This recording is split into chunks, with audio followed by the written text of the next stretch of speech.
It is time to get raw. It is time to get down. It is time for the Raw Down, the number one source for all things WWE, right here at the Turnbuckle Tavern. I am your host, Young Anthony, and I am joined with my sole co-host this week, J-Bone of Coming Down the Aisle. J-Bone, I think the wrestling gods have heard our prayers. We've been talking for weeks that we've had nothing to talk about. And this week, they just gave us everything. The wrestling god said, I'm back in bed than ever. Yeah, we've got a loaded episode for you. A subpoena. We have the Elite returning to AEW, not coming to WWE.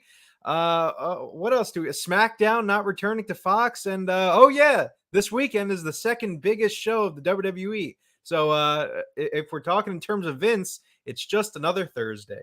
So we have a lot to discuss here on today's show. And I say that we just start with we have SummerSlam predictions to get into, and we're going to do that a little later, but we normally don't do this for prediction episodes. We usually split it up. But I think we have to start with the outside the ropes news first, and then we'll get into the predictions. So let's start things off with outside the ropes. Outside the ropes. So we're outside the ropes, but we're peeling that mat back, and we're exposing the concrete floor. Beyond the mat. Beyond the mat. All right. Do you want to start things off with this Vince stuff? Because I feel like we haven't gotten a big Vince update in a while. Vince, you are relieved of your duties. For good this time, maybe. No, I don't think he's. I think he's gonna be all right. But well, break this down for us. What happened? All right. So Kennedy, the quarterly reports came out. I believe it was either the phone call or reports, one of the two. But there was mention of a federal subpoena of records for World Wrestling Entertainment, and that was due to the Vince McMahon, hush money that he had, of course, which was like right around a year ago, which is kind of funny that that it's all kind of really broke open, maybe a little bit over a year, but anyway, so that's what it's relating to, and it's kind of a weird statement that Vince kind of put out. I don't know. He's, Vince is just so. People are just enamored by him still, no matter what's happening. Like, they just wait a bit, hang on every word he says. Right. But, he just said that basically, I don't have the quote in front of me, but that he's confident that he will have, that he's done no wrongdoing intentionally, that everything will be fine. He's recovering from spinal surgery, which was, something I'd actually heard about last week. We didn't mention it, but I didn't really think it was like, whatever. It's spinal. What's wrong with your back? I broke my back. I broke my back. Spinal. What's wrong? It's spinal. Spinal.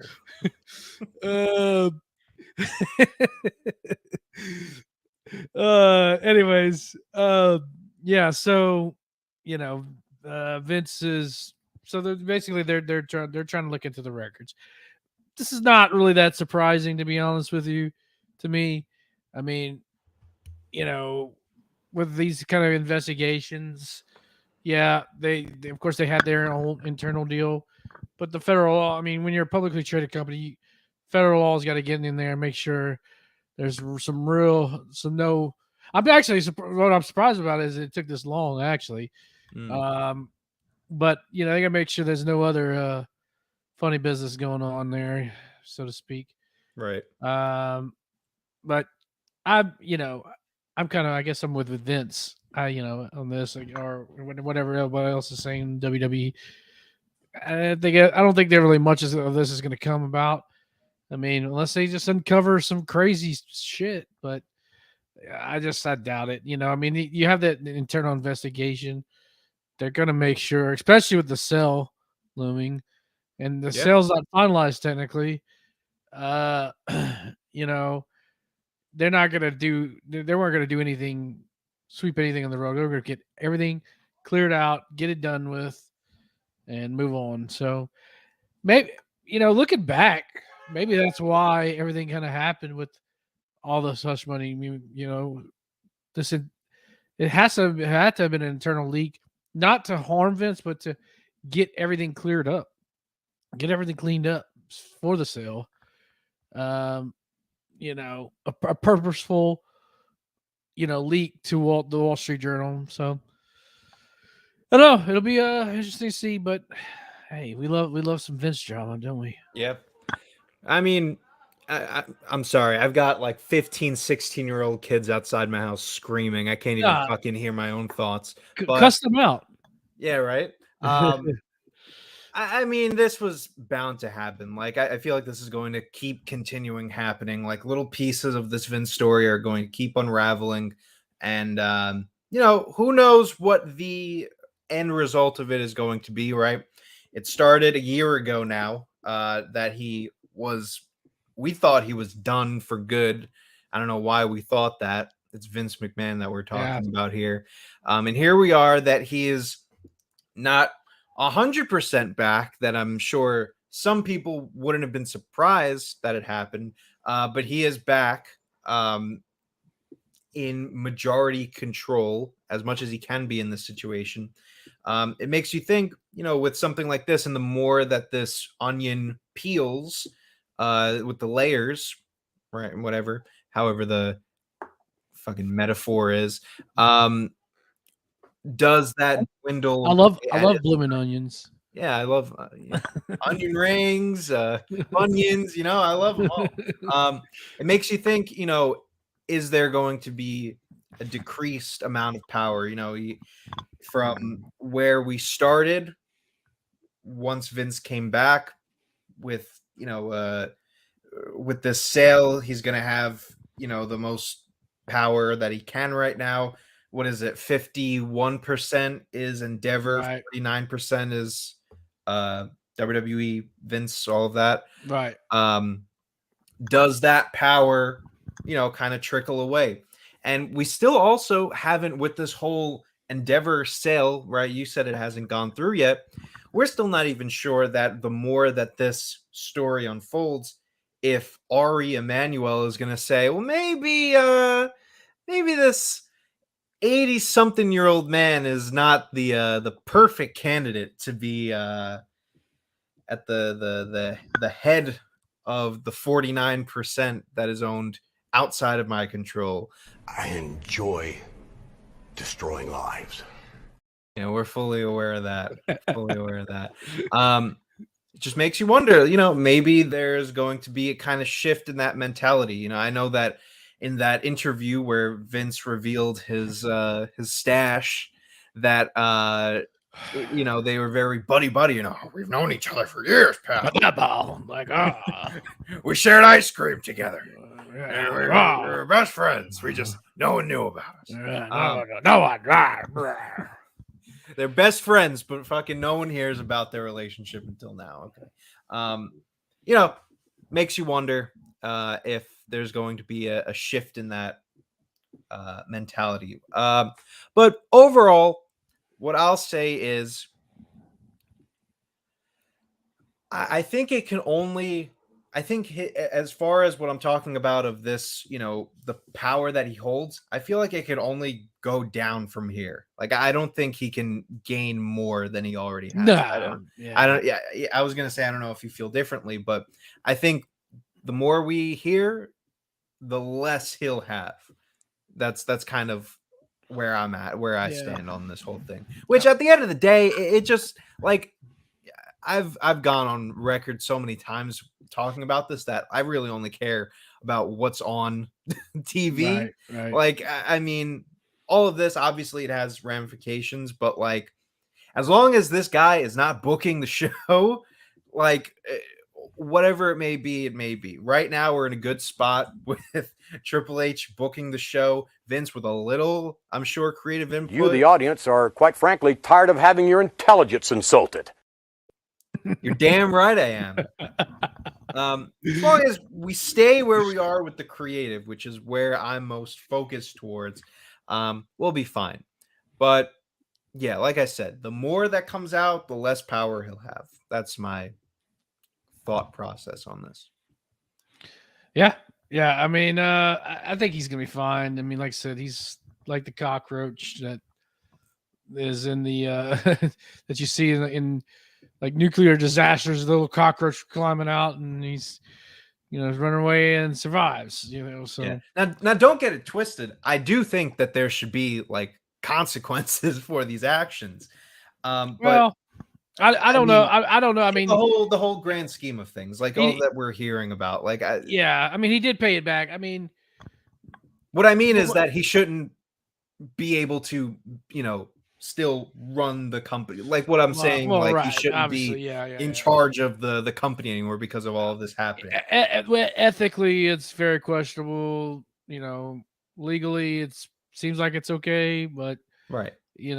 I don't see this internal investigation that they had being anything. They're gonna definitely dot their I's and cross their T's. They're gonna dot their T's and cross their I's. Oh, hey now. I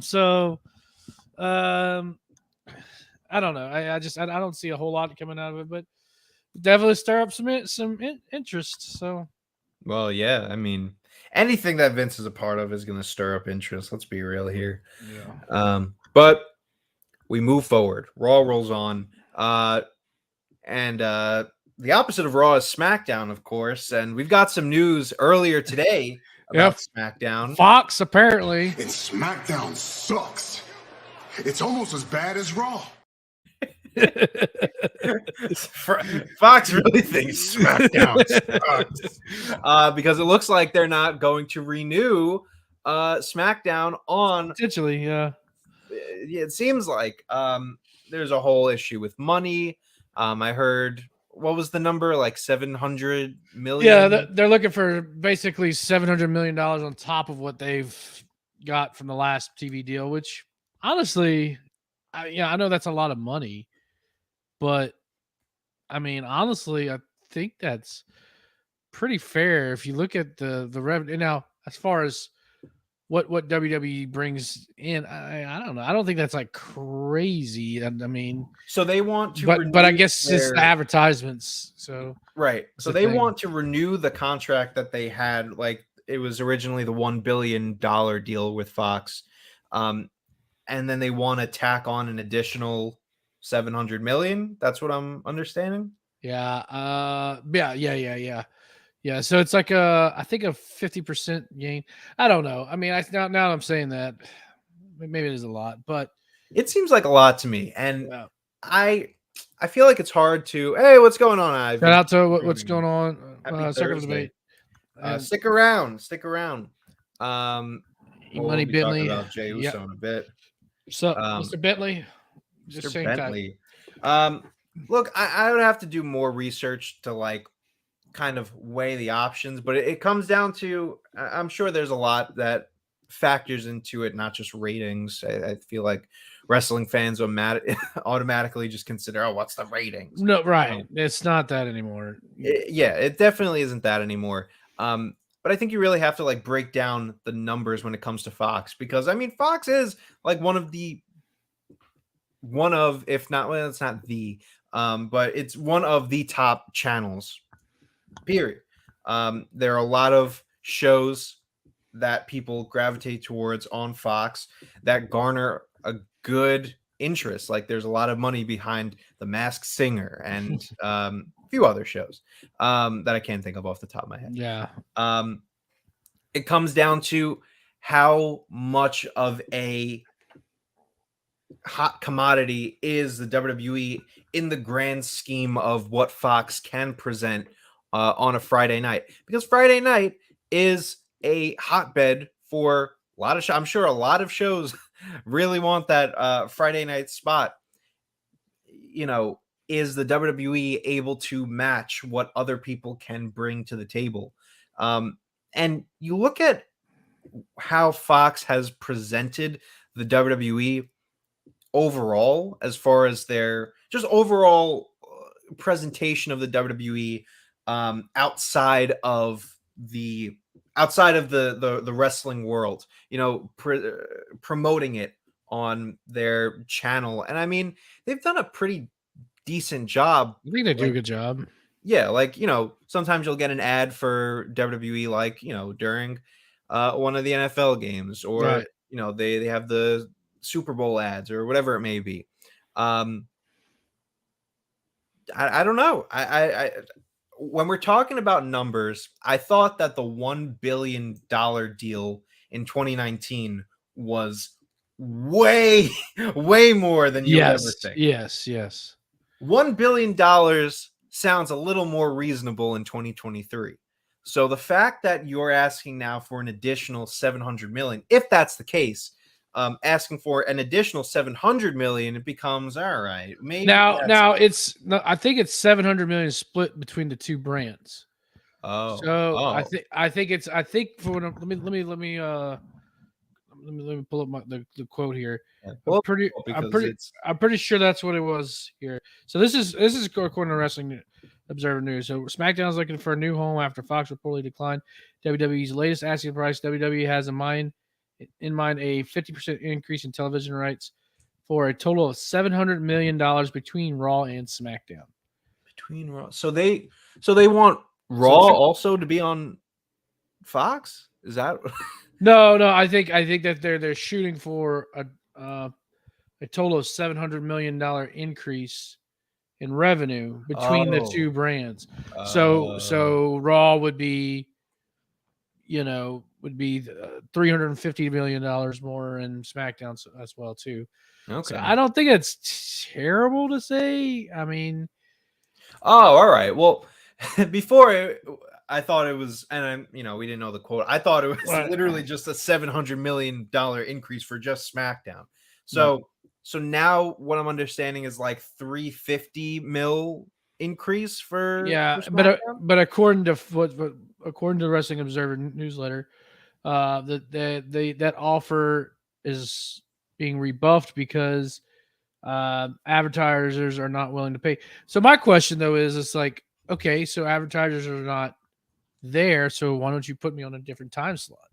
You know, you know, what's the time slot that will get us to that number if you want it that bad? You know, if that's the excuse, that's why I'm just like, I don't know. Like, I feel like Fox is kind of playing, well, they're both playing chicken games here, but I feel like Fox is more like, I think we need to get that back down a little bit.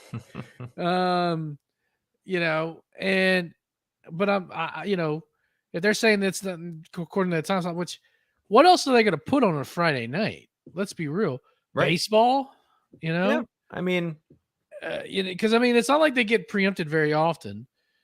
That's true. It's pretty much solid. So if they're saying that it's not doing well, put it on a different night, or I'm sure those conversations are maybe happening. I don't know, but definitely. Well, now it makes you think. Like, two things that come to mind for me is one, it's been the whole tying it back to ratings, which whatever, but the whole thing these last few years has been, the ratings for SmackDown are through the roof. Ratings for SmackDown are great. Right. I mean, a lot of that has to do with the fact that, like I said, Fox is one of the top networks on TV. So, of course, there's going to be a considerable increase in viewership when you're airing something on a top network. Like, I'm sure they would be getting even a little more if SmackDown was on NBC, which is probably a bigger brand than Fox, or wherever else.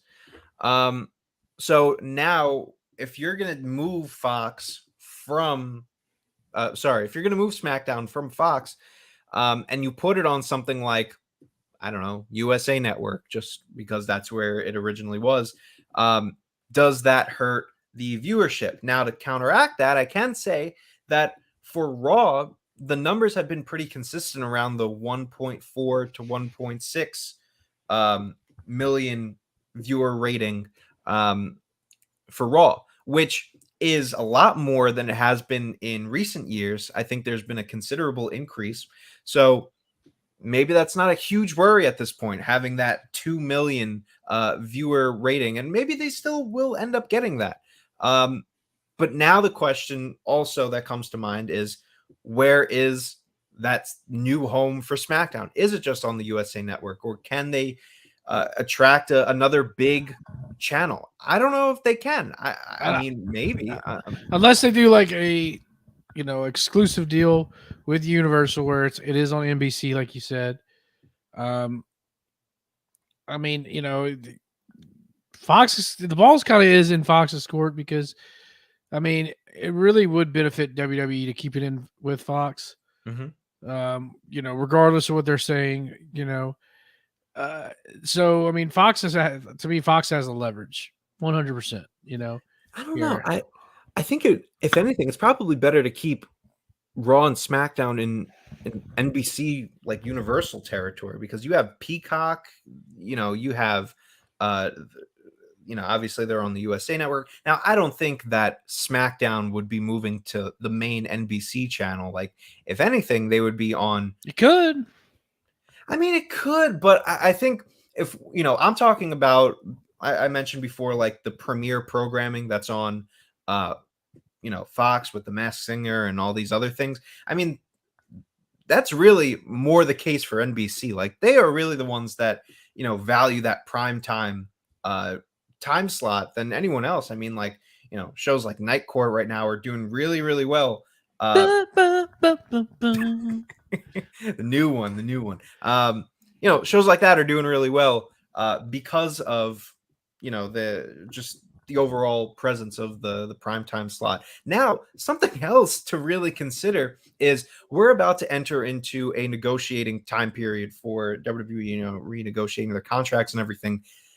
Something that I don't know if people have talked about. I haven't been on social media, but how much does the writer's strike go into this?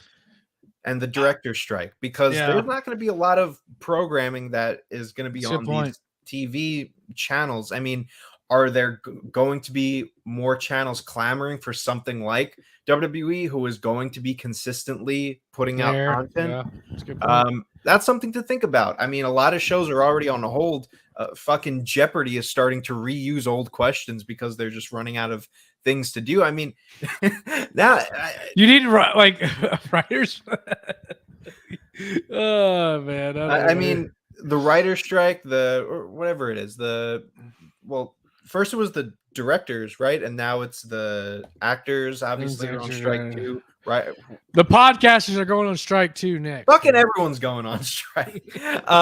But hey, like that's a big thing, and I think that this happening, this writers, actors, directors strike happening during a time period where we're about to go into negotiations for wrestling. I think even Seth Rollins said it in a TMZ exclusive. He was like, this kind of not helps the WWE, but it gives them a little bit more of a leverage because now they are a consistent presence on TV. So who knows? I mean, it's, I think another thing you got to take in consideration when you're obviously with ratings and stuff is views as well too. Like, YouTube views, Instagram reel views, all that stuff. All that plays a role into, where you drive your audience at, and then, I think that's going to be really the new hardcore tool. Obviously you have bots and all that stuff that inflate the numbers, but they're there. So it doesn't, whether I put out a reel that's got a million views, okay, and WWE puts out one that's got 100 million views, that still shows the view, the rating in that. So whether 50% of them on both sides are bots or whatever, Right.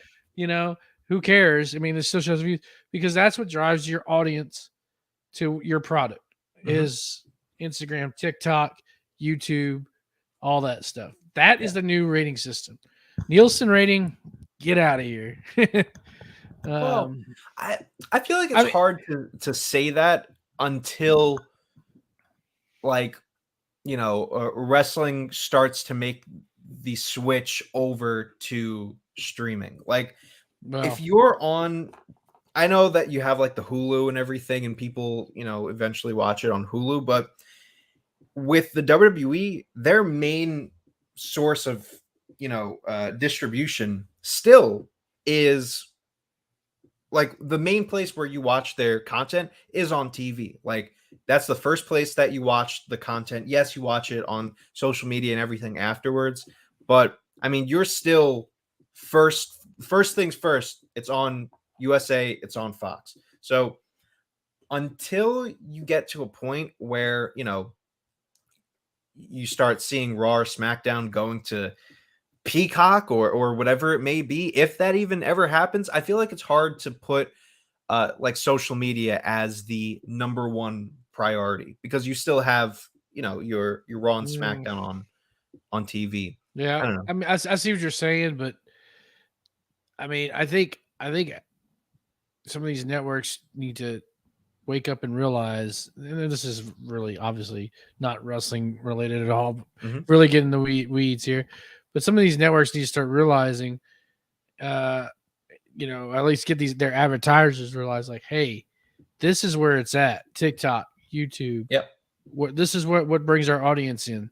And there's got to be better data that they can collect to show, okay, when I put out a Roman Reigns video, and let's even just say an NFL video, right? If I put a video of Patrick Mahomes out there, NFL on Fox, the real views go up X amount, versus I don't know, Baker Mayfield. but you know what I'm saying? It just to pique that interest, or versus Mass Singer, let's say, okay. This is what happens with Mass Singer. Whenever we put a reel out for Mass Singer, we put a reel out for NFL, we do it for WWE. These are the numbers it's bringing in, and how there's got to be some type of correlation.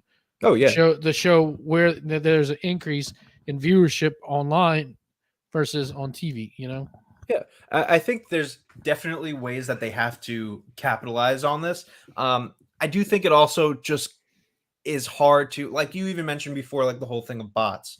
I feel like it becomes hard to pinpoint exact, oh, this is our viewership based on social media. Whereas it's easier to do it for TV because that there's no fucking invisible bot watching TV. No one turned on the TV. There wasn't an anonymous bot watching TV. It's a person, it's a family, it's a cable box. It's a J-bone, it's a J-bone. It's a young Anthony. That's easier to be okay, 2 million people turned on the USA Network and watched Raw, and this amount of people turned off the show when the Judgment Day and KO and Sami Zayn fought for the 1 millionth time. I think it's more of a reliable kind of outlet right now. And until they're able to get it to a point where it's okay, social media, we can get accurate statistics from it, I don't think you're going to see a difference from, the Nielsen ratings or the cable ratings, whatever it may be. Right. And I'm honestly more for that just because of the accuracy. If we ever get to a stage where, like TikTok and Instagram Reels or YouTube, whatever it may be, is more of an accurate representation of like what exactly people are interested in watching, then I'd be a lot more for it. But if we're talking about like the viewership, I'd stick more with, cable box, Nielsen for now. But obviously it needs to evolve because it's fucking 2023. Rarely anyone's watching TV anyways. Yeah. That's crazy. It's kind of crazy that notion to me, honestly. Well, I mean, it's not so crazy for me because I'm young. Like I've literally evolved through this. I've been raised with an iPod Nano in my hand and fucking streaming my music. Watching Drake and Josh. I saw Oppenheimer this weekend. Josh was in there. Oh, was he really? Yeah. He wasn't in jail? He's not in jail? No, that's the other one. Oh, Drake. Okay. Drake's the other one. One of them is in the biggest movie of the summer. The other one is in jail. The other one's a scumbag. Yeah. No, I think, fucking Josh Peck. He went from Drake and Josh, did absolutely nothing, and finally got a role in Oppenheimer. So good. Like, for him. Hey, you look like you could build the atomic bomb. Come on now. He's the one that pressed the button, not for any Damn. spoilers, but yeah. Yeah, Josh. Yeah. They gave him 3 lines of dialogue. I counted because I wanted to see how much he would actually get. 3 lines of dialogue, and he pressed the button. What a great guy. I could have fucking played that role. And here's Josh Peck. They probably just felt bad. They were like, you know what? We grew up on the show. Shout out to Josh Peck, though. What a guy. He's a great guy. He's a great guy. Yeah. One more outside the ropes story, unless I'm forgetting anything, we can talk about it afterwards. But this isn't necessarily our catchphrases. I know this isn't an AEW show, but we got word yesterday and confirmation on Dynamite that Kenny Omega, Matt and Nick Jackson, and Adam Page, Hangman Adam Page for that matter, have re-signed to lengthy long-term deals with All Elite Wrestling. This puts to bed the conversation that we've had, well, not just we, the wrestling world has had. It's what the world is watching many times over of is Kenny and the Young Bucks going to get fed up with Tony Khan and his bullshit, and are they just going to leave to go to the WWE?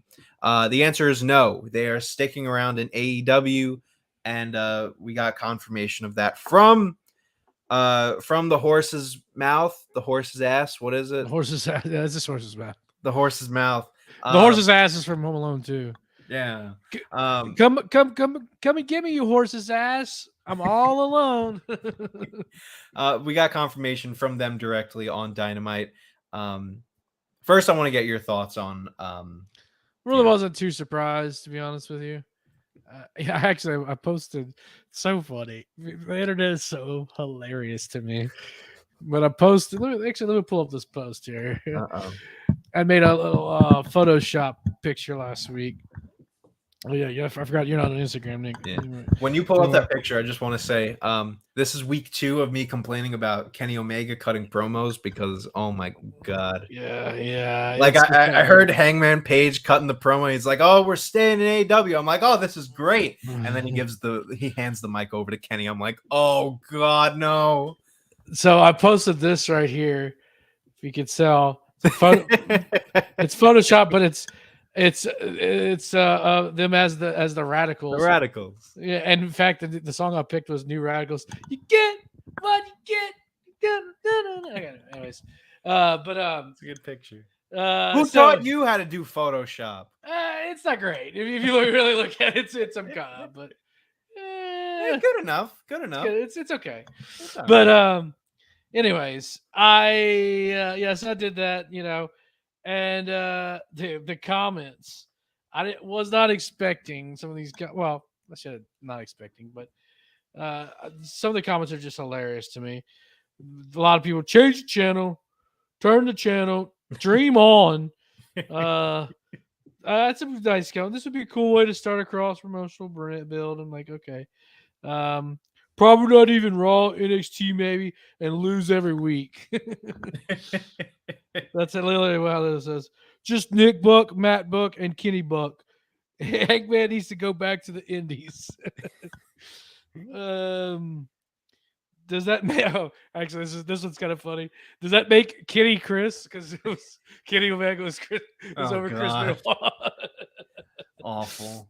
Anyways, but yeah, I mean, it does. I honestly, I always wanted to get a rise out of people, and it worked. It worked. It worked. But yeah, I was not too surprised. Yeah, this was very expected. Yeah. I mean, they can't even hire anybody because of the sale looming. So that's true. Yeah. And I mean, with everything going on with the MLW lawsuit, they also have like kind of went on a hiring freeze, except for old Brian Pillman Jr. Apparently he's in the developmental. So they got someone from AEW after all. Good for them. You think he's going to buy a Glock now? What's that? You think he's going to buy a Glock? I hope not. What happens when Austin 316 meets Pillman 9mm? Hey, look, the NXT parking lot can get crazy at times. They can, actually. You're right. Maybe not that crazy. I mean, I've already gone on about the Elite.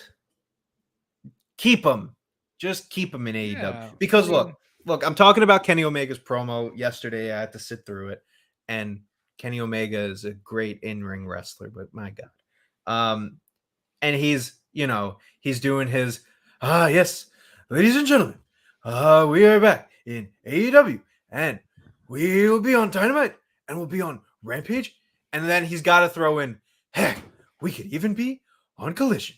And now this is making me think, like, it has to happen. Like, if it doesn't happen, I'm getting the light out of everyone's eyes. That's fine. If it doesn't happen now, it's what are we doing here? Right, so, exactly. Yeah. So I hope that them sticking around is going to lead to this. Because to this, you mean the CM Punk feud? Yes, sorry. I mean, everyone listening right now knows exactly what it is anyways. Right. Yeah, I hope it leads to the CM Punk, FTR, all of that. It's got to. Because you don't tease something like that. Now, I know Punk teased it in the past, and he said, I don't think it was a tease, him saying, phony bucks or counterfeit bucks, whatever the fuck he said, which was a great line. I don't think that was a tease of anything. I think that was just CM Punk being CM Punk. However, when Kenny Omega starts saying, we might be on Collision, that's a very different. Like, that is very, very, very different. Now, like I said, if this doesn't lead to, that's why I think that they ultimately re-signed. I think that's part of it. Is I think hopefully they're realizing that there's money to be made. If there's any big story that they have right now, it's this. That is all they have going for them going into this all-in show. If they don't pull the trigger on this, they are fucked. Punk really has nothing. I mean, he's got the little thing with Ricky Starks, which is interesting and cool. It's good. It's good. I mean, I don't know how much legs. That doesn't have very many legs. Yeah. The Elite clearly have nothing going on. Jesus. Yeah. Zero. And so, like, what do you do with them? Dude, I mean, God, just do it. I mean, I heard rumors that, they're going to do, and this is why I think they teased it, like me being realistic, is, Kenny saying we might be on Collision. There's rumors that they're going to do FTR versus the Young Bucks at Wembley, just like straight up 2-on-2. I like it. That's what I think is going to happen. I'm still under the assumption that this trios match is never going to happen. We're at the point where I'm just like, it's not. I'm okay. I'm okay with it now. Actually, I'm okay with it too. But I talked about it on the debate. Like, don't keep going on about this and not replacing this FTR CM Punk thing like, No, don't just sit here and not replace it with anything else and keep, teasing it when it's never going to happen. Well, right. No. I mean, if it's going to happen, like I did misunderstood what you're saying. Like, I'm good with it, at least the first several matches. Either way, being the trios or, hey, we'll do FTR versus Bucks and Kenny versus Punk, split it off, whatever. I'm good with it. Honestly, save the Kenny. Well, I don't know. You do have your big show coming up, but I almost kind of say, save the Kenny Punk match, because to me, that's ever since Punk joined, that's been the money match for me. Is Kenny versus Punk. Like, that's true. That's, you want to talk dream matches. They love dream matches. That is a dream match. Yeah. Just get over your egos, put your ish aside, and fucking fake fight. The only thing that is going to match what could, if they don't do the 6-man or at least just Kenny and Punk, the only thing that could match this is Punk versus Bryan Danielson, if Danielson is cleared to wrestle at Wembley. Yawn. Oh, come on. Yawn. I've seen that. I've seen it. We've seen it in WWE. We've seen it in Ring of Honor. Yawn. I think this is different. I think this is very different than the WWE. I mean, this is a match that, it's not going to have fucking AJ Lee in the middle of. Like, now we're talking about CM Punk and Bryan Danielson. That would spice it up, baby. Okay, yeah. Whatever. Maybe Brie Bella could be involved too. Jesus. Point is, all things considered, I feel like the Elite returning to AEW, if any hope at this point, maybe it did have something to do with the whole Punk and FTR thing. Maybe they are finally just going forward on it, because that one little line from Kenny holds a lot of power for the future of the Elite. Are they just gonna sit around and do their carry on my wayward son and have their entrance and do all that, or are they actually gonna go shoe shopping every week? Yeah, are they gonna shoe shop, or are they going to put on their working boots? You're in a fake fight or shoe shop? Pick one. We working or shooting here? They put on the sneaker with the tax on it. I said, "Goddamn, pal, we working or shooting?" I don't shit or why my watch. Them shoes are higher than draft pussy. Hey, that's the second-hand draft pussy reference here in the tavern in the week. Anything else from news outside the ropes that we want to get into before we do? I think it's time I think hey, you know what I think it's time for? What's it time for? Good old fashioned lockup.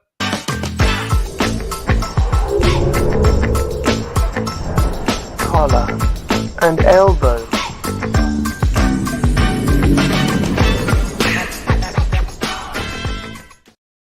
Who are those two guys in that little clip? I'll never know.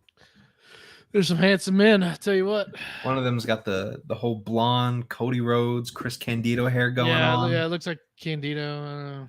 I never really paid attention to it that closely. Yeah. So. Well, now you're going to. Now that I said it, you're gonna. Ooh, who are those guys? Who are those guys? SummerSlam. Let's start off by this real quick. Yeah. Top of your head, just real quick. Favorite SummerSlam? Well, actually, two things. Actually, favorite SummerSlam memory or match. Okay. Mm-hmm. And then favorite SummerSlam memory that not a lot of people talk about. Okay, good. Under the radar. Good, very good. My favorite SummerSlam memory was, being there for the first one that I've ever went to, in 2017. And the main event was the Fatal 4-Way with, Braun, Joe, Brock, Roman. That's probably the most fun match that I've ever seen in person. It's not the best because I was there for Omega and Danielson, and I'm gonna get ripped a new one if I say that anything is better than an AEW match. But no, that was one of the most fun matches that I've seen. And it was, being at a pay-per-view for the first time is, it's insane. Yeah. Something that gets swept under the radar. Now, this isn't a memory for anyone else except for me, really, but I've gone on record to talk about how much I love Bray Wyatt, or at least Bray was one of my favorites growing up, young Anthony talking. 2013, like, he was my version. I've said this before, but he was like my version of Kane, something that people really didn't see before. That's like weird character, spooky, like what's he all about? So Bray's had some moments at SummerSlam, right? The Fiend being like the number one Fiend return. I think a lot of people gravitate more towards that when they talk about Bray. For me, just because it was his first match, the Ring of Fire match with Kane, baby. I've been through a burning ring of fire. People shit on that match. Like, I thought it was pretty fun. It was a fun match. It's good. It's fun. It was just because, like, that Bray Wyatt was my absolute favorite. That's what I mean. You get to see Bray in his full deal, right? Like, those first few months was hands down chef's kiss, his best work. Like, I know the Fiend was great for like a cup of coffee, and the Funhouse had its moments, but Bray Wyatt, when he first started with those vignettes and he was feuding with fucking Kane, that was best Bray Wyatt. So the Ring of Fire match is my under the radar. Yeah, I like that's a ton of matches. I love, of course, Bret and Perfect, Bret and Bulldog, of course. But one of my favorite matches of all time, I've talked about it quite a bit on the list, Demolition versus the Hart Foundation. Ooh. 2 out of 3 falls. SummerSlam. 2 out of 3 falls. Wow. It was great. It's a great match. Yeah. Definitely Demolition's best match of all time. Or one of, should I say. But memory that swept under the rug that people don't talk about, I just posted it this week. I don't know if you've ever seen this. Probably not. It was the Jailhouse Rock match. No. Big Boss Man versus the Mountie. The loser has to spend a night in jail. Oh, I've heard. Okay, yeah, I've heard about it. It's so great. It's so great, man. So, the Mountie obviously loses. And, like, it looks like he's in a New York City jail. I don't know. It looks like it. It's not like they had a thing. But the whole time they're trying to fingerprint him, and he's just like, let go of me. Let go of me. It reminds me of some of those body cam footage that you see nowadays.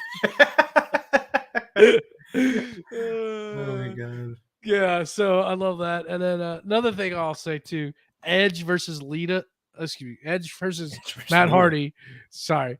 Edge versus Matt Hardy. Dude, it was a short match. It ended up being a short match, but man, there's so much fire behind that, and then Matt Hardy gets busted open. I gotta go watch that. Yeah. I gotta go watch that. Anyways, we're here for this present year's SummerSlam. Yes, we are here for the 2023 edition of SummerSlam, which is shaping up to be a good show. Yep. A lot of good matches on this. A lot of matches that could have been on the card, but ultimately did not make it onto the main card, such as Becky Lynch and Trish Stratus. That's crazy to me, to be honest with you.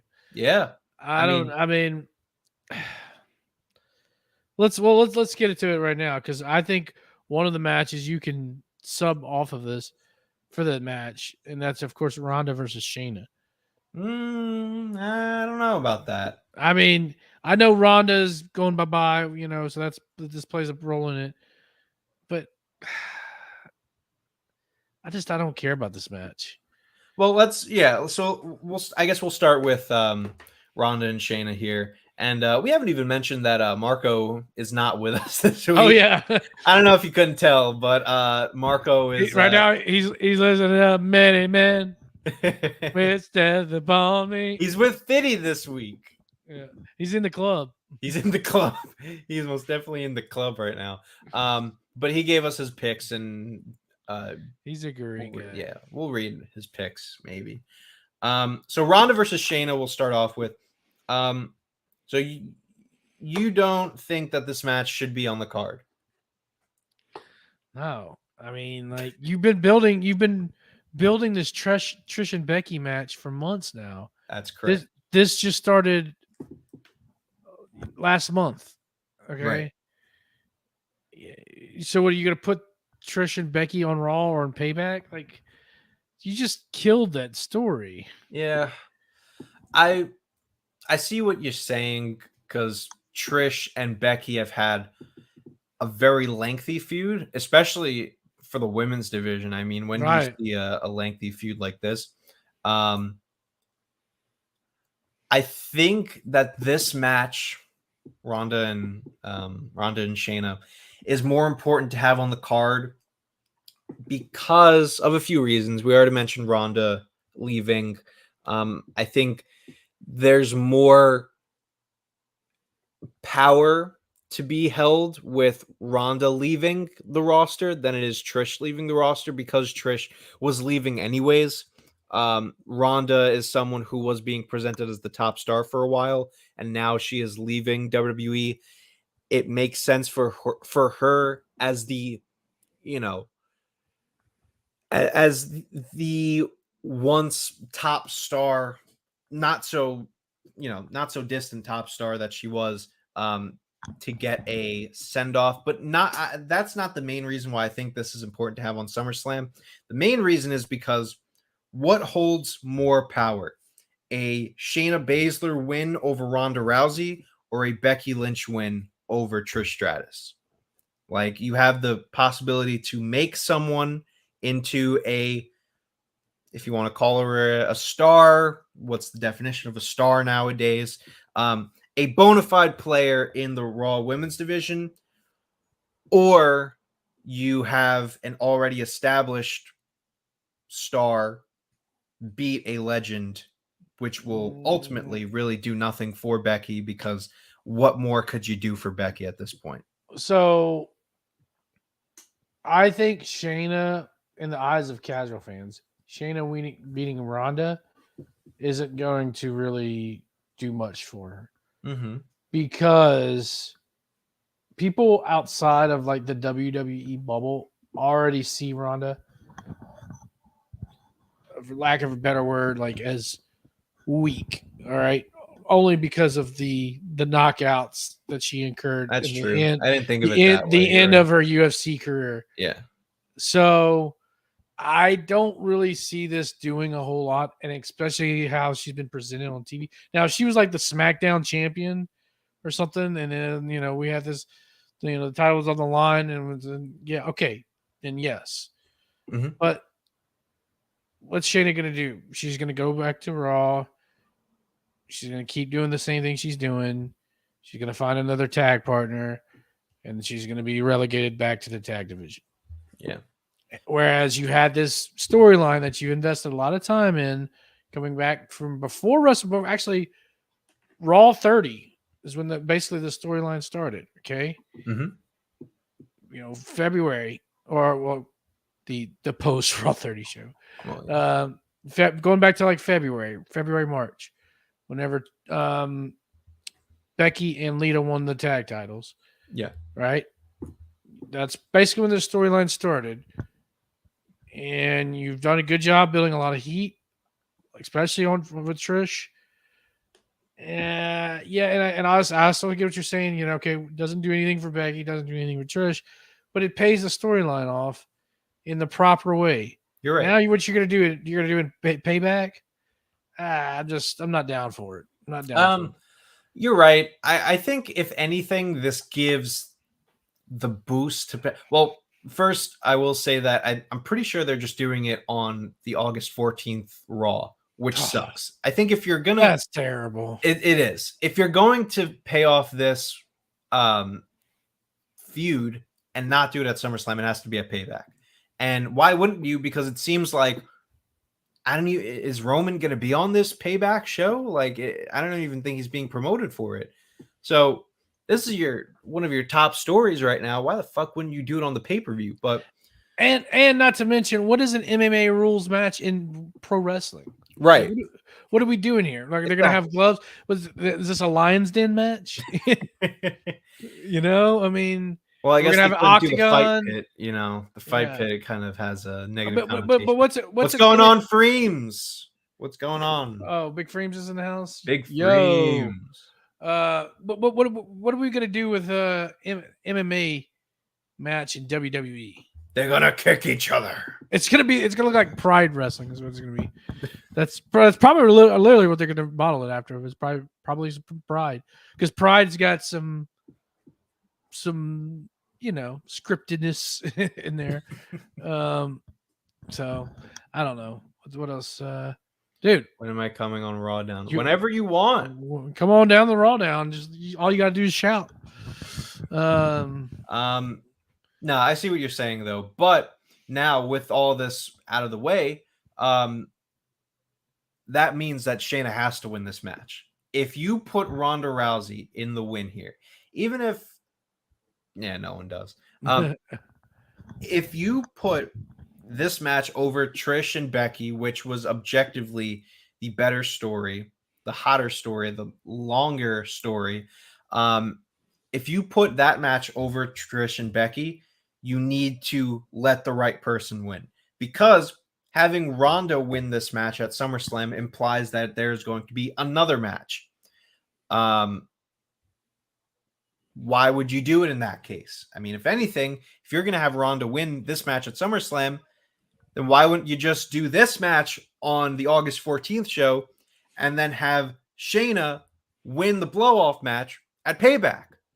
So you still give them a pay-per-view match. It makes no fucking sense. Yeah, I don't know. Are we all in agreement that Shayna's winning this? Yes. I forgot what Marco said. Oops. Yeah.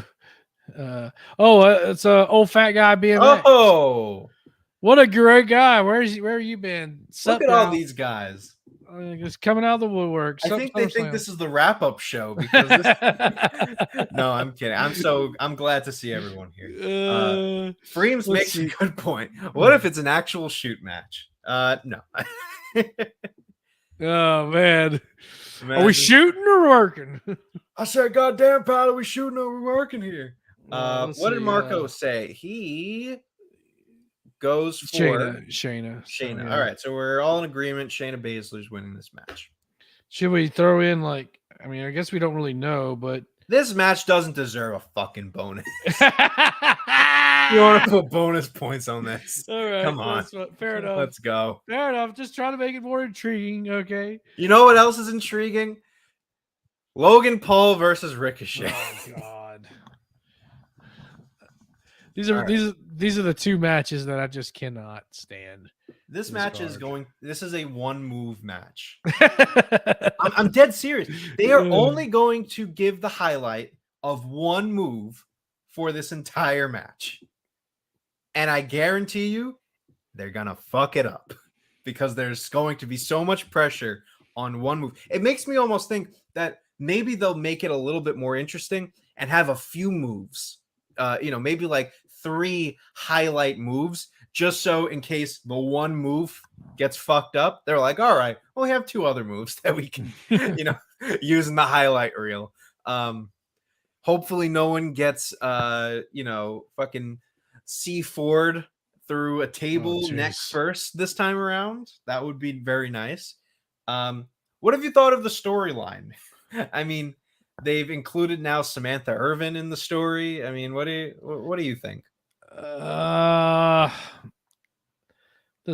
watched the match, and a matter of fact, I fell asleep in the middle of it.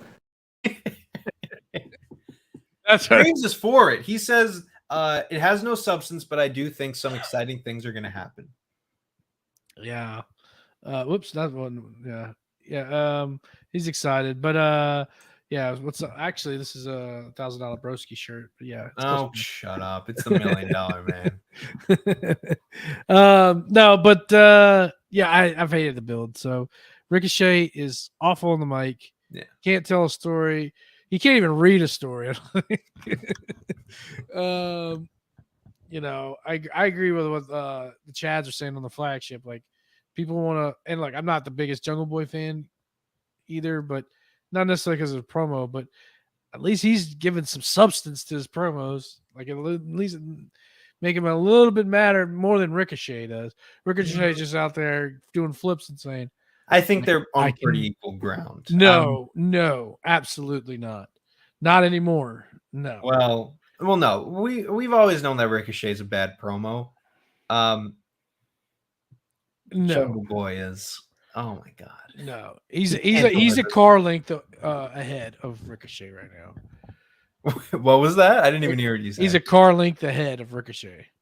If I we're don't talking, even know that reference. well, okay, well you got a car. Oh, that's right. You ride trains all the time, so whatever. Yeah, you're right. It is Jack Perry. My bad. Oh, Jungle Jerk.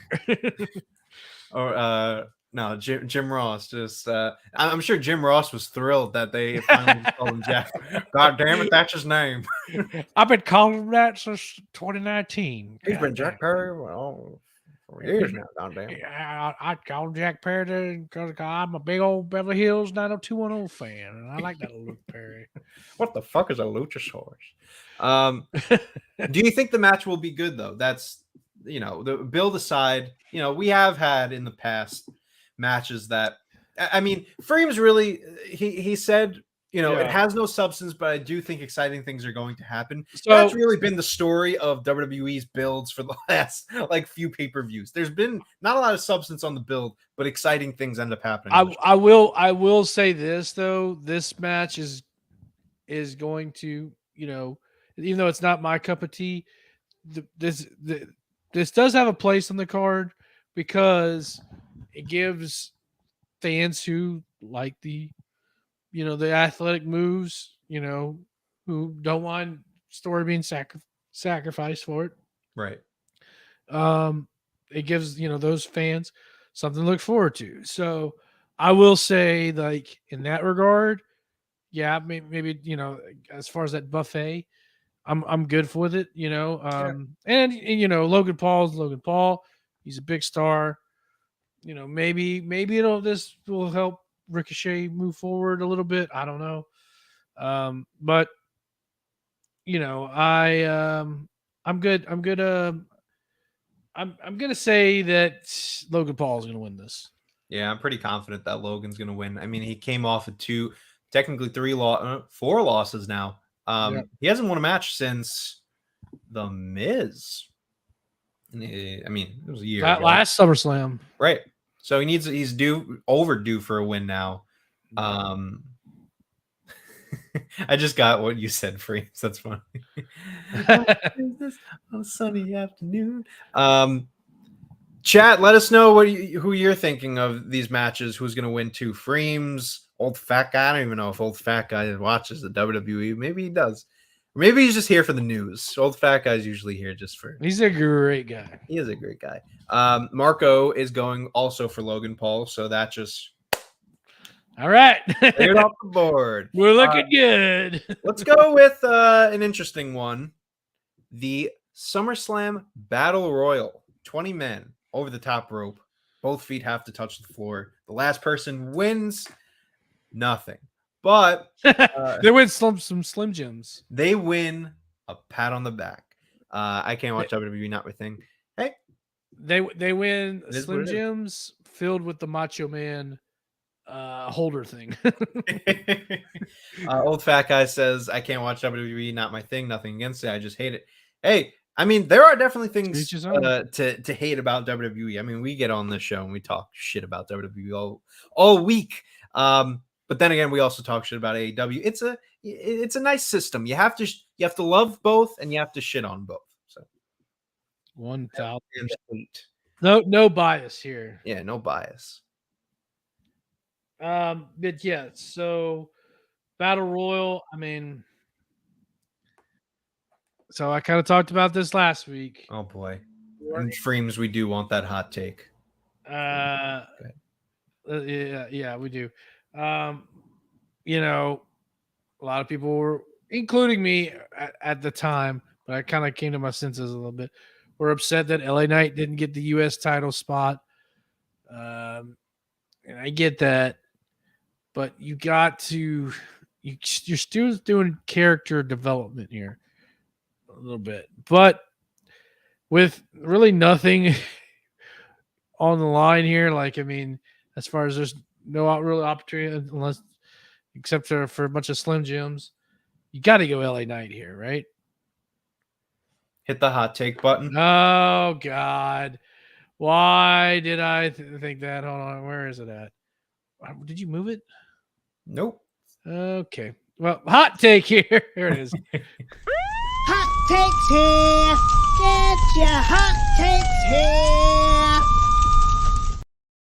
here. Nope. All right.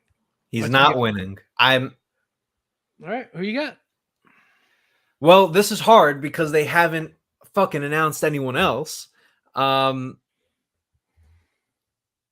I have to look up to see if they've actually. Let me tell you why he's not going to win. I think the fact that LA Knight is the only guy who was announced for this match. Well, Freem says LA Knight and Sheamus lose it for both of them. Big E said he's not cleared to come back. It's a work. Big E comes back and wins it. All right. That's all right.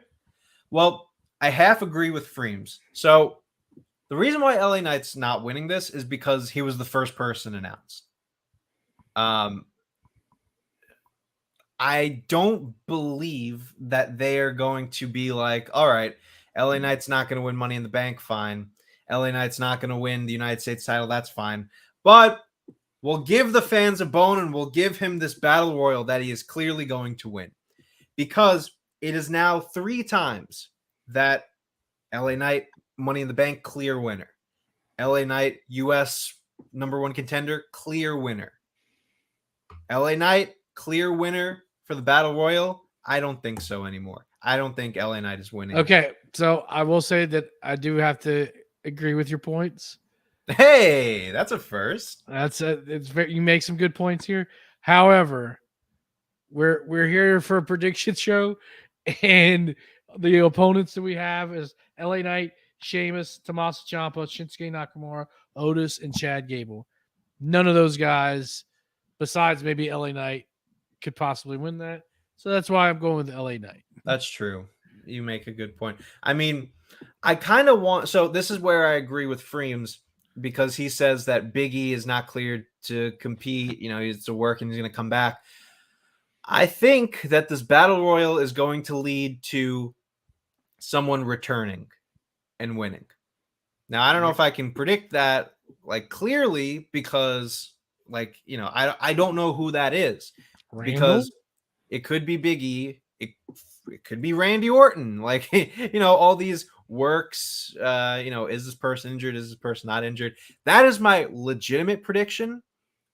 I feel like I should just get the point if LA Knight doesn't win because also Marco predicted LA Knight. Mm-hmm. So can I get the point if he doesn't win? Because I'm the only guy that's saying that he's not winning. You got to give a guy. All right, fine. I'm going with Shinsuke Nakamura to win because he is my guy and they are somewhat pushing him. All right, you're going Nakamura.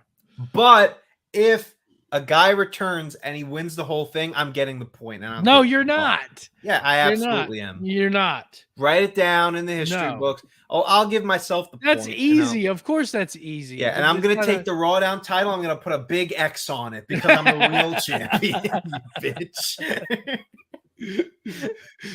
You didn't defeat me. Tell me when I'm telling lies. I'm going to bring a red. If you see a red bag next week, just know you're fucked. Please do that if you. I'm gonna have to find a red bag. I don't even know where Punk found that. It's fucking Santa Claus costume. I mean, if it's specifically a return, that wins. Absolutely that wins. But you know, I'm always screwed. There's a conspiracy against me. So fine, pick a guy then. I pick Shinsuke. Well, right. if there is a return, I'll go with Orton to win, but I'm not going with that because that's a bonus question and I'm not ready. Okay, you want to do a bonus question? Well, I thought the bonus question was going to be if there's any returns. Okay, yeah, all right. So we'll come back to that. All right, but I'll put Shinsuke because I think he needs it. All right, I think he needs it. All right. Well, can we move on from this battle royal? Yes, let's move on to. Let's get a big hitter in here. Let's go with. This is an interesting one. Gunther versus Drew McIntyre for the Intercontinental Championship. Yeah. This is interesting. harder to predict than past Gunther matches in the past. Yeah, and for a couple of different reasons, it depends on what you're thinking the layout is on the main event scene in Raw too. So because you've got a lot of pieces there too, you could go many different ways. Drew wins, obviously. Then that separates Drew from there, but does that separate Gunther? Not necessarily. And vice versa, because you could have Drew turn heel at some point, go against Seth, or stay babyface, whatever happens, Mhm. Like, there's many different options here. I do think, and I think this is probably going to be my low-key favorite match of the night as well, too. Oh, high key. This match is going to be good. High key. Oh, high key. Okay. I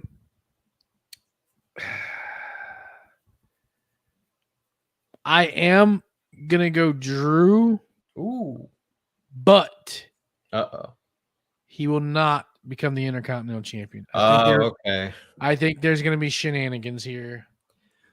So and I think it's the safe pick, to be honest with you, because you're so close to the honky tonk, man. Rain, just do it. Just kill Wayne off right now. You're so close to it. Just find a way. You can find a way to book yourself out of it so it doesn't look, like, oh, okay, DQ. Yeah. You don't want to ruin the match necessarily. There's ways you can do it. That's a very smart pick. I'll give you that one. Yeah, so I'm gonna go Drew here. So I'm going also with Gunther as champion, but I don't think I've ever really done this on RAWDOWN, and it's SummerSlam, so let's have some fun. My prediction is that there will be a draw. Now, I don't know what Well, if you get the draw, you get the point. Right, yeah. It could be a double count out. It could be okay, that's good. I like both that. guys kick each other or slap each other too hard and they can't compete, whatever it may be. Yeah. But I'm going with a draw. And the reason why is, well, same thing that you said. You need Drew to win, but you also need Gunther to retain the title.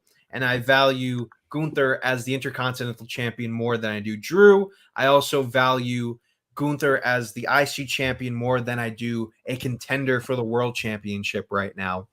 And the reason why I say that is because allow me to book I'm not going to book the Fed just yet, because ties into another prediction, which I'm sure we're going to get into. But you kind of need Gunther to still be champion for my prediction to work. And I mean, like you said, the honky tonk reign is right there. Like, yes, have they been breaking a lot of championship reigns lately? Yes. But this one's a little bit different. I mean, you have the chance to take the honky tonk men off of the longest reigning champion list, which I think is a pretty fair thing to do. Hey, he's got some long summers and Yeah, he's coming through your town in a pink Cadillac with DDP driving. So I'm going with a draw, but Marco really shakes things up. I shake things up around here. He goes with Drew. Yeah. Now we're gonna have to confirm with him if he means Drew is going to. I think he means Drew is going to be champion because he didn't indicate any. Well, I mean, like Drew could win the ball via disqualification or count out. It just matters that Drew McIntyre is the winner of the match. Okay. Yeah.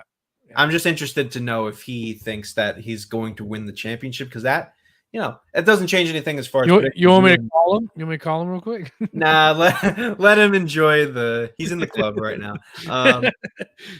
Yeah, I mean, an interesting kind of matchup here. I think it's going to be a great match. Do we want to do a fun bonus question? How many chops, period, yes, between Gunther and Drew? I'm going to go. Should we do an over-under? Let's just do like a guess. Okay, yeah, whoever's closest. Yeah. We just got to remember to ask Marco. Yeah. I'm going to go 12. 12. Well, if we're talking about Gunther and Drew, the minimum, like, I'll go with like 22. Damn. Because I think I'm like fairly certain there's going to be one spot where they literally just go back and forth doing it. You can't. Yeah, that's 25. 25. All right, I'm changing mine to 19. Yeah, look at you. Look at you changing your fucking prediction. Hey, I can do what I want. All right. This is your show after all. It is. But, so we'll ask Marco. We'll have to keep a note of that. So you're saying 25? So I say 25. You say 19. 19. All right. Cool. And then Marco says whatever Marco says. Let's move on to the other women's match on the card. Asuka, Charlotte, Bianca for the Universal Women's Championship. Are they still calling it that, or is it just the Women's Looks like it's the WWE Women's Championship, which I like better. Good on them. 3 of the top women on SmackDown. Asuka is somehow still the champion with Bianca and Charlotte in the picture. So good for her for holding on to that title. But now it becomes we are getting past SummerSlam. Is she going to retain her championship? The winner of this match. It's another tough one. I'm going to go Bianca. Ooh, all right. All right. Marco went with Asuka, I believe. Yes. Marco went with Asuka. I was thinking about making things interesting and going with Charlotte, but this one's tough because Bianca, we've been saying it, like she needs, a little something. And Charlotte just doesn't need the championship. So now it comes down to what can Asuka do as champion? Who are the people that she can even go against? I mean, I don't even know. Freems thinks it's going to be Charlotte. I am going with. Fuck. This is actually a really tough one to predict. This is tough. Because I want to see it, I'm also going to go with Bianca, but I'm really not confident on that pick. I'm really not either, but we'll see. I think it's it's better off that way. The question is, who takes cash the pin? in? Cash Cash in. in. So wait, let's do that for a second. Yeah, who takes the pin? Who takes the pin? I'm going to go ahead and say probably Asuka. Okay. Yeah, I'm gonna go with that too. Marco said Charlotte takes the pin. And he has Asuka winning, right? Yes. Yeah. So now cash in. Cash in, yes or no on cash in? They are notorious for doing early women's Money in the Bank cash-ins. I'm going to say that they learned from their mistake and they let Io hold this briefcase for a little bit. I'm going to say no cash in. I am going to say cash in. Io cashes in. Does she win? Yes. Now, mind you, there hasn't been an unsuccessful women's Money in the Bank cash-in yet. I think that's going to start the next feud, and then Charlotte and Asuka will have their issues some way. Charlotte and Asuka. All right. I mean, I was going to say, if anything, Charlotte and Bianca could probably do their own thing. And I mean, fuck, you have a lot of possibilities with Io as champion. Like Io and Asuka, Io and Shotzi are in a feud right now. I mean, Io and Bailey. Oh, God, that's tough. I think they can hold off on it, though. I'm still going to say no cash in. No cash in. Okay. No cash in. All right. Let's see. So no cash in. All right. Let's I think it's time to move on, right? Do we have any other comments about this match? Nope, that's it. Oh, let's move on. I think we are down to the triple main event. So let's start with Cody Rhodes and Brock Lesnar. Before we get into that with Cody and Brock, before we get to Cody Brock, did you watch the Cody documentary? I did. Oh, that's what we forgot to talk about. Yeah. Well, I actually I did. I wanted to bring it up here, so I purposely didn't really mention it because of that. Okay. So 1,000,000% you can write it pen to paper, unless barring any injuries, of course. Right. Cody Rhodes will defeat Roman Reigns at WrestleMania 40. Oh yeah, it's been. I know there's and the only reason I say that is there's been a lot of question, like, oh, I don't know. Look how they're building Cody. They're not, dude. You watch this documentary. 1,000,000%. That is the story. There's because no way this documentary was surrounding the WWE Championship, the hunt for the WWE Championship, and what does WWE like to do? We make movies. they do like to make movies. They made a movie. So yeah, book it. But I thought it was freaking rad. My wife watched it. She actually enjoyed it a lot too. It was really cool. I cannot believe we saw the Young Bucks on a WWE television program. Insane. Yeah, but that was really, really crazy. And saw some footage of AEW on. I don't know how they got that. I don't know if they made nice or whatever.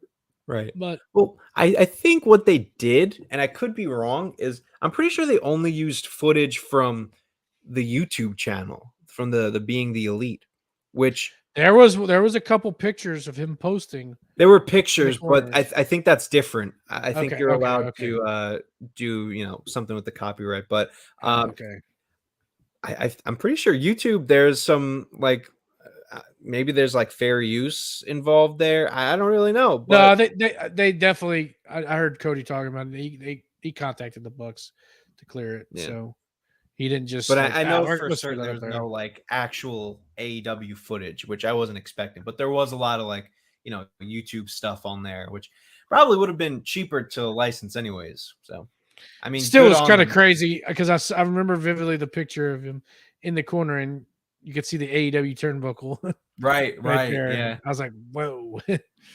The documentary was really, really good. Really good. If you haven't seen it yet, absolutely. And just it hit home a lot for my wife. So she actually cried through it, So wow. Not to get too personal, but she lost her father kind of similar way that Dusty died. So yeah, it was pretty emotional, but it was good. So I thought it was Cody really just well told. Pulls that emotion out of you. Oh man, does he? Yeah, that good old Howard Fine acting. That good old. What do you guys want to talk about? What do you guys want to talk about? Yeah, but anyways. Oh, there was a lot, of course. That was good. Yeah, I like that he talked a lot about Stardust. And is everyone here a wrestling fan or sports entertainment?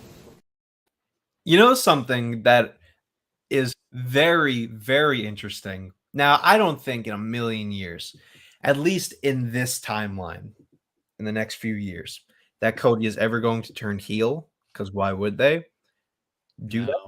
However, if they wanted a story, allow me to book the Fed. Book the Fed, dog. Cody was so there was a little tidbit in the promos leading up to the release of the documentary where they would show a clip of Stardust and then they would show the clip of Cody saying it was fucking embarrassing, and that was the little teaser, he was going to talk about Stardust, right? Oh yeah. That clip of him saying it was embarrassing was not meant for Stardust. It was him talking. I don't know if you remember this. It was him talking about how Dusty treated the NXT guys as kids.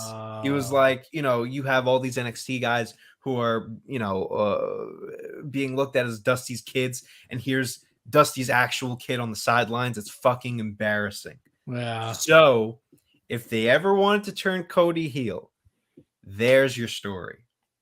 You all, you were looked at as the prize, the pupil of my father's eyes, and now I'm going to break down the legacy of NXT so that I can, fucking keep the Rhodes name in my family and not have it in your possession. You were never Dusty's kids. And, and then you can have them go up against like, Sami Zayn, Kevin Owens, guys like that who were looked at as Cody, as Dusty's, trainees, whatever it may be. Yeah.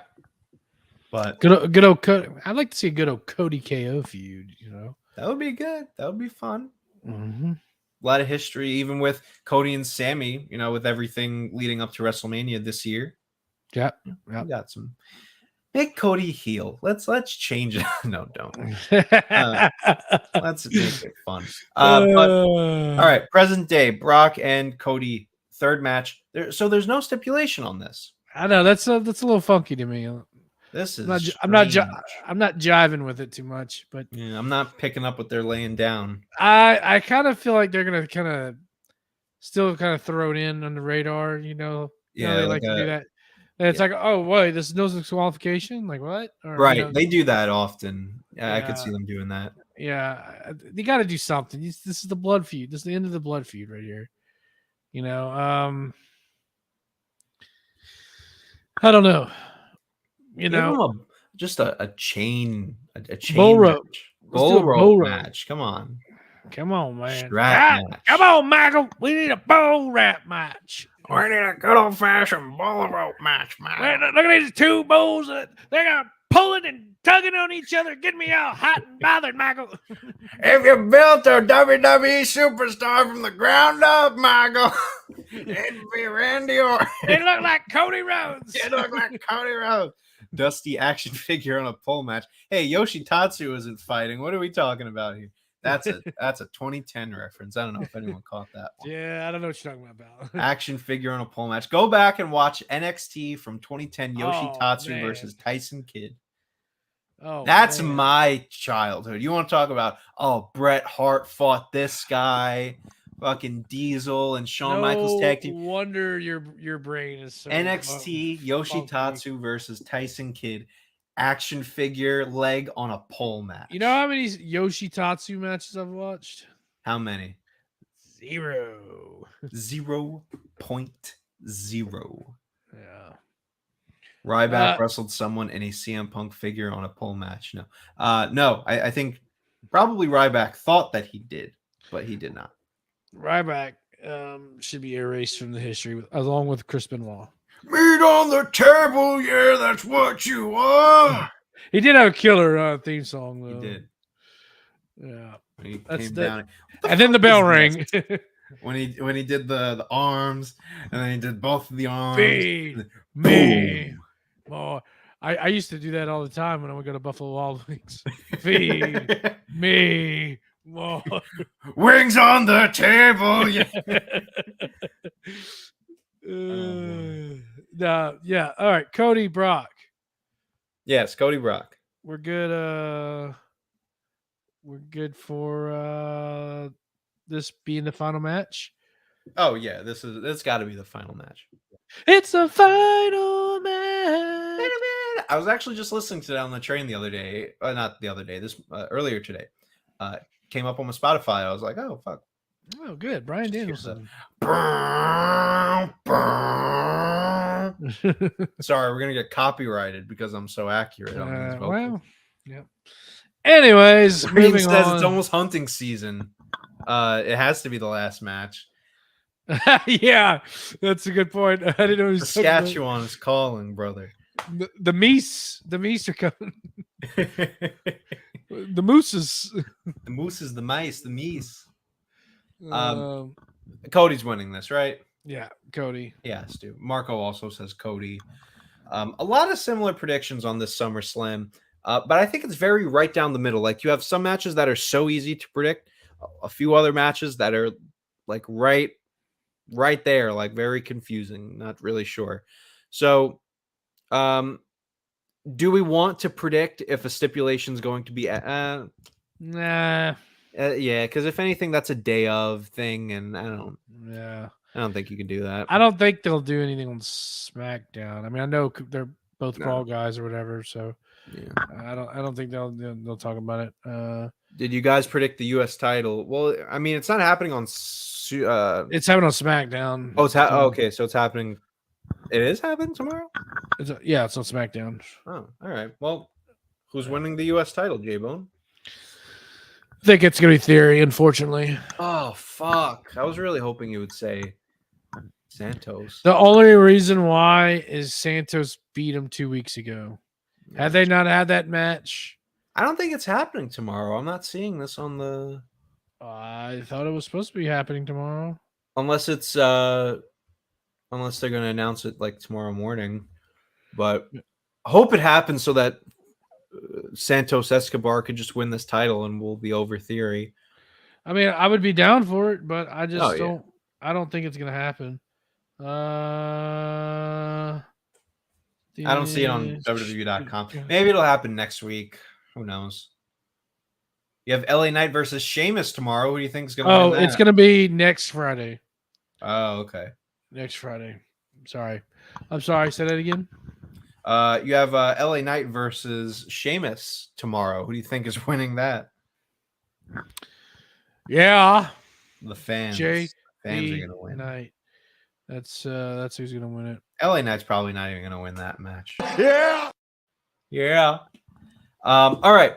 So we normally don't do this, but I'm going to get the Roman match out of the way now because I think it's I don't think this is going to lead to a lot of. Oh my god! Door. I'm living in like a nut house with this. I'm sitting here upstairs in my room. I have a whole office downstairs that I'm supposed to be podcasting from, but because the fucking connection won't work downstairs, I have to do it up here. Gee whiz. That's your modern day problems. Yeah. But let's do the Roman match first because I feel like the World Heavyweight title match has a little bit more oomph to it. As far as I agree. So Roman's winning, right? 100%. Now, Marco predicted something that was very interesting. So he says that Roman is going to win. However, Jimmy is going to return and cost Jey the match. Now, I want to know what your thoughts on that is.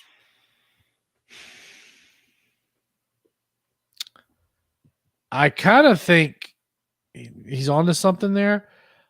I also think, though, that Solo's going to double cross Roman first. That where we get this, oh my God, Jay's going to do it. He's going to pull it off. And Jimmy comes in maybe in,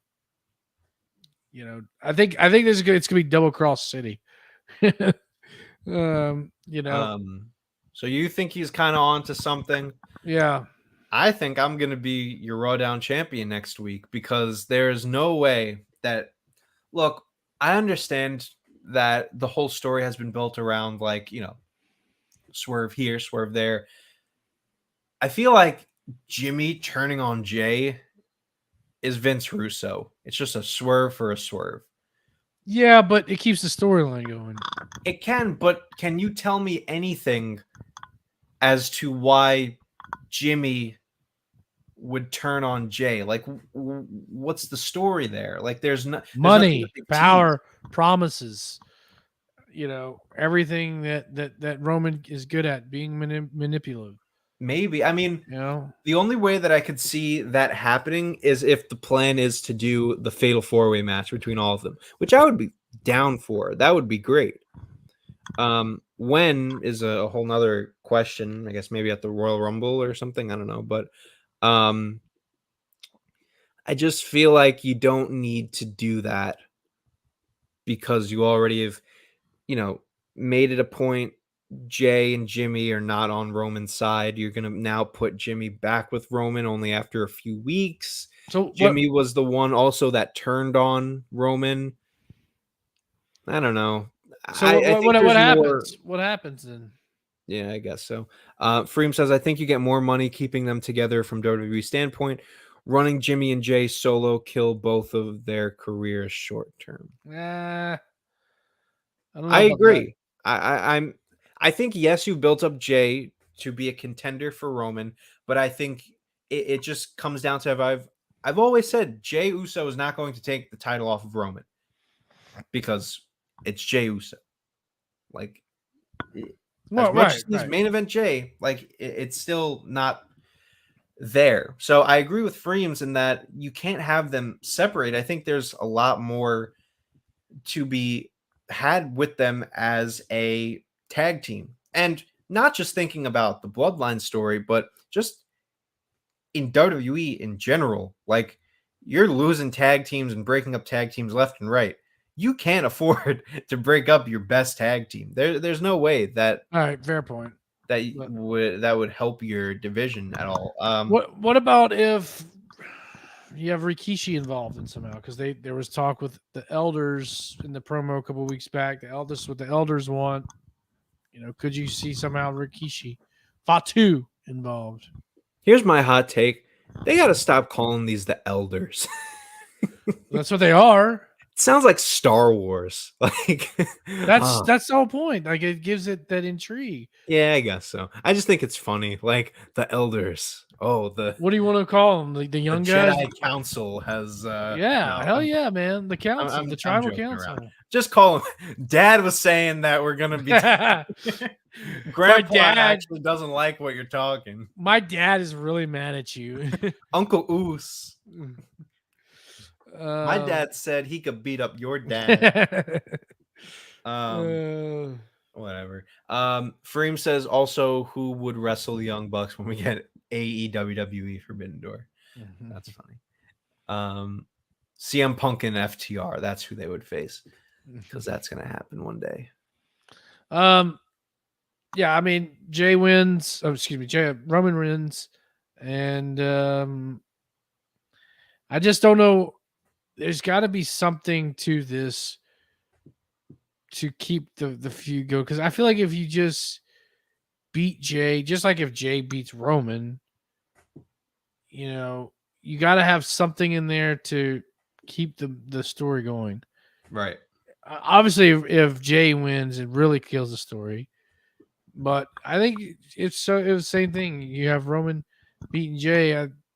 What's next? What do you do next? There's no one left. There's literally no one left. There's LA Knight. Yeah. Yeah. Okay. Yeah. I mean, Roman's clearly the winner here. They've done a pretty commendable job of building up Jey Uso as much as you can, but it's Roman all the way. Let's tie up our predictions with a bow and talk about the World Heavyweight Championship. Seth Rollins, Finn Balor. This one has a little bit more interest. It's tough. It's not going to main event, which it really should. Like, let's be real here. Yes. Come on. No. Let me hear me out. Has the World Heavyweight Championship been positioned recently to main event the shows? No. However, this is a match this is a rematch from 7 years ago. They've talked about the history, and you have a lot of interest, and there's a lot of hype around the match because of Money in the Bank. There's no hype with Money in the Bank for the Jay and Roman match. And also, putting this match on last as opposed to the Bloodline allows you to not feel like you have to do a swerve. Like, you can just have Roman win, maybe tease something at SummerSlam, and you can just do that in the first match or the middle match. Because the way I see it, it's match 1, match middle, and match last are going to be Cody Brock, Bloodline, and the World Heavyweight Championship.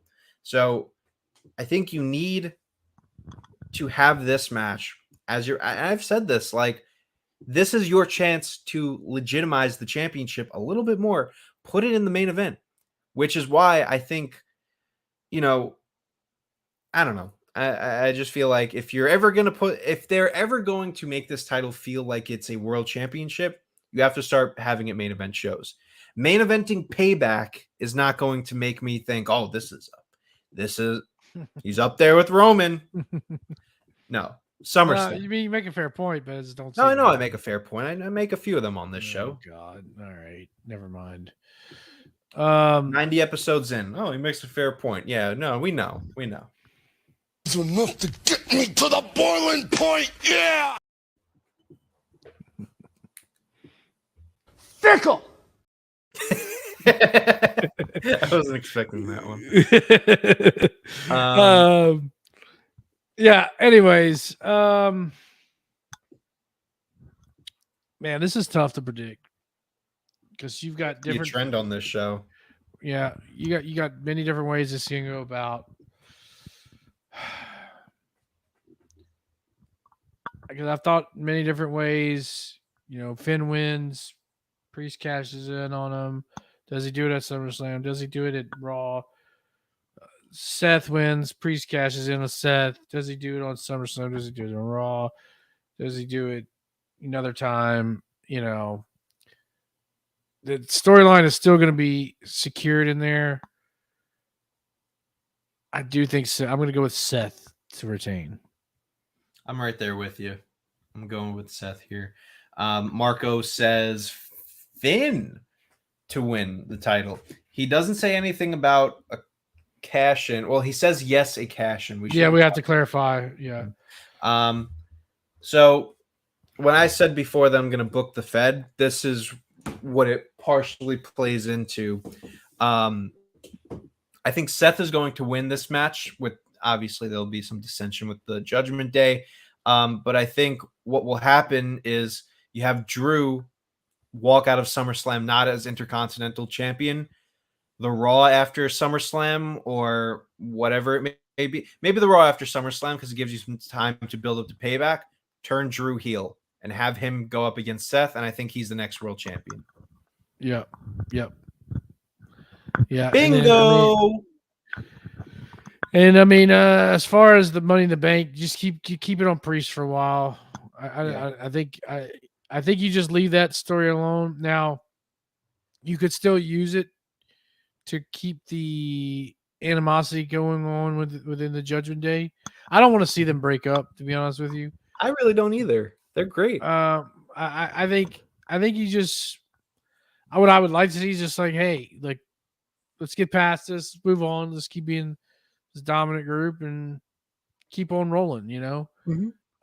Just revisit it later on the line. Right now, we're not at a point where you need to break them up. Yeah, but I do think Drew is the next one. He has to be either Drew. It's Drew or Gunther. That Payback. Right. I think that Payback match is gonna. I think they're gonna revisit it at Payback. Drew and Gunther. That's why I just decided to go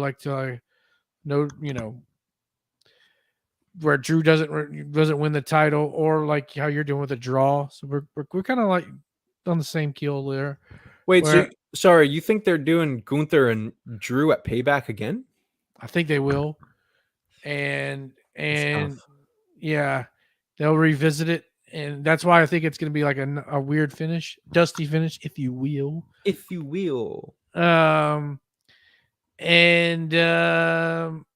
Yeah, and then they'll revisit it. Either Gunther loses the title, and then Gunther becomes your next World Heavyweight Champion, or Drew loses cleanly this time, or whatever, and then he turns heel and goes after Rollins.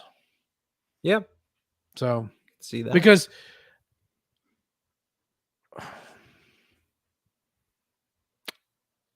actually, taking a step back here. If it's the route where Drew gets screwed in the finish, but he's the winner, he's not becoming Intercontinental Champion, that could be your reason why he turns heel. Mm-hmm. Yeah. So then, no, in that case, you would not have the rematch, and Gunther keeps on going on as your Intercontinental Champion. So yeah, I'm going to backtrack a little bit on what I'm saying. I'm going to say Gunther remains Intercontinental Champion for foreseeable future, and Drew will eventually turn heel and take the title off of Rollins. Survivor Series. I'm going Survivor Series. Survivor Series. Yeah, I could see that. Marco goes with Finn here, and I say no to Finn because I know people were, they built up the 7 years, that this happened at SummerSlam, and Finn was supposed to be the Universal Champion, and this, that, and the other thing. I don't think there's a lot of substance behind this. I really just think there was no one else for Seth. Like, as much as there's a good story behind Judgment Day and Finn to an extent, it's only a story because there's no one left. There's no one left. That's all I can see it as. Yeah.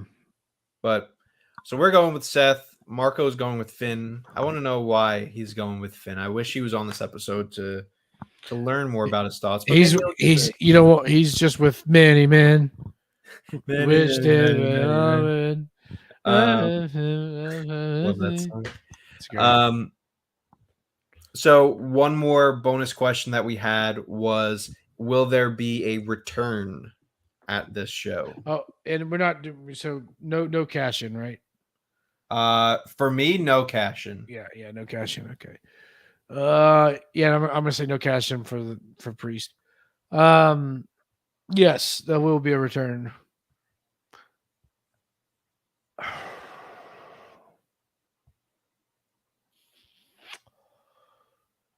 I'm gonna go with Randall. Ooh, you're going with Randy? All right. Me and Marco are on the same thought process here. I'm going with Bray. I'm going to go with Bray to return. He also says Bray because as much as I'm holding my breath, Cody needs to fight someone after Brock. And no one's on Cody's level except for maybe Bray Wyatt. If they turn Bray heel and they put him up against Cody, that's a step in the right direction.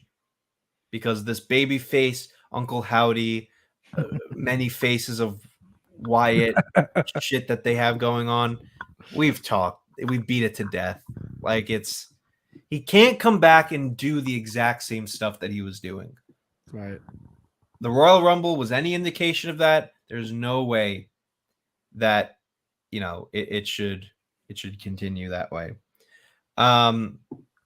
So I don't know. I mean, I guess you need something for Cody to do until Roman and the Royal Rumble and all of that. So let's give it to Bray. So I say Bray is going to come back. All right. Well, that's it, right? I think that's it. Yeah. We have Brace for Impact coming up after us, so we got to wrap this up. Yeah, we do. So let's do this. Real quick plugs. Coming down the aislepod.com is where you can find me. I'm just going to do a quick preview show this week. Kind of had some crazy things happen to me this week. I wasn't able to line up a guest, so I'll probably just drop a quick preview show, like either Saturday morning or Friday, tomorrow evening or something like that. So, you can kind of hear me talk about SummerSlam, but also if you wanted me to talk about a Collision and all that stuff, check that out. Of course, we'll break down any figure news that's coming out. A lot of controversy going on in the figure world too. So, yeah, pretty interesting stuff. But, I guess it's that time. It's that time. So here we go. Folks, if you liked what you heard, I know that you did. Make sure to tune into the Turnbuckle Tavern at theturnbuckletavern.com. Our podcast, our videos, our TikToks, our Instagrams, our X's. Not Twitter anymore. We got to update that graphic. Oh, yeah. Hit them with that X. Hit them with that X. Turnbuckletavern.com is the place to go. The Turnbuckle Tavern, for that matter. If you want to give us some money, go on down to prowrestlingtees.com/tavern, where you can get a Tavern t-shirt from all of your mates. Young Anthony and Boney and Marco, and everyone's got a t-shirt at the tavern. Freem's got a t-shirt. Get one of our t-shirts. And you can also get our t-shirts at Teespring. TheTurnbuckleTavern.com. You can get stickers and mugs and anything that your heart desires. Go to Teespring, get the shit. And yeah, that was it. And also, I mean, just because he's not here, Chick Foley show, you know, thank you. Sorry, they just dropped the SummerSlam preview show, so check that out when you get a chance. ChickFoleyShow.com. Head over and join the Patreon group. You can interact with some great wrestling fans, and if you're into figures, definitely check that out. Pod Warriors, all that stuff. And another thing with the tavern, we have some things coming shortly down the pipeline, potentially, where you can help support even further. So make sure you keep that. Make sure you keep your eyes and your ears locked on the tavern. Eyes and your ears. Yeah. All right, that's enough fun. We're gonna put a nice bow until next week. Thank you for tuning into another edition of the RAWDOWN. As always. Oh, wait, God Jesus Christ. Life sucks, and then you die. Life sucks, and then you die.